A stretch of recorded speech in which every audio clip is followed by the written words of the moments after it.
Okay, fun seekers, we're looking at moral development. We are looking at Carol Gilligan's stages of ethical care. This is kind of a follow-up to Kohlberg's study of stages of moral development. Kohlberg's research, however, devalued and excluded women's ways of moral reasoning. His theories on moral development were put forth by males in a male-dominated society and used only male subjects. His research often showed that females were inferior to males in their levels of moral reasoning. Now, Gilligan came along and she used extensive interviews with females and found that women have different moral and psychological tendencies than men. Women tend to think of morality in terms of caring relationships, where men seem to think of, or tended to think of morality, what is right and wrong, in terms of rules and justice. Right and wrong is determined by care, relationships. Right and wrong is determined by rules and justice. Which one is right?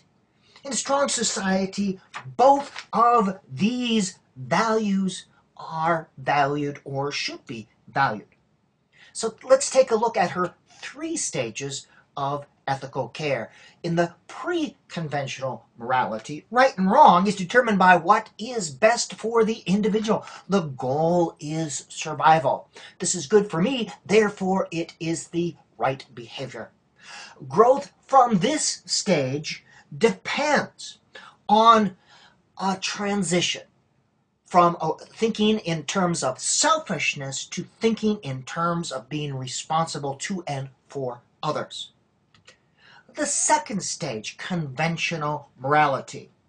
What is good and right is determined by what's good for others. Sacrificing self for others. In this stage, selfishness is wrong. If you're doing something because it benefits self, even though it may not benefit others, it is wrong.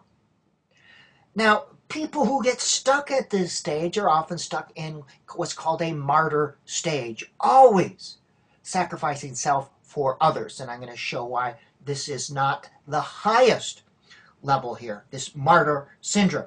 Growth here depends on a transition from goodness to holistic truth. You realize that you are a person too, and in order to give to others, you have to give to self as well.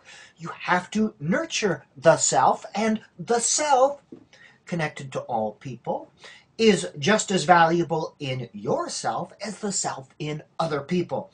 This is this holistic idea that we are all connected. Giving to one is giving to all, and part of the one is the one in here.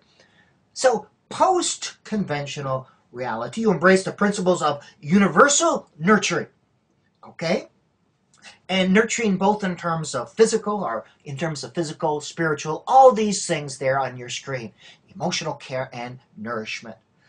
So, you connect.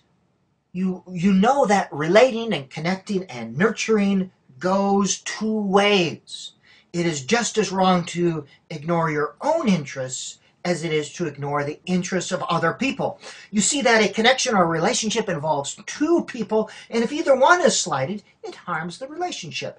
Being good is useless if you are not good to yourself. Big ideas, Gilligan, these 3 stages of ethical care, but that men and women go about moral reasoning a little bit differently. This is the theory. Now remember, theory explains things. It doesn't predict things. You can't say this is true for all men and women, but it helps us begin to understand. This is the end of part 3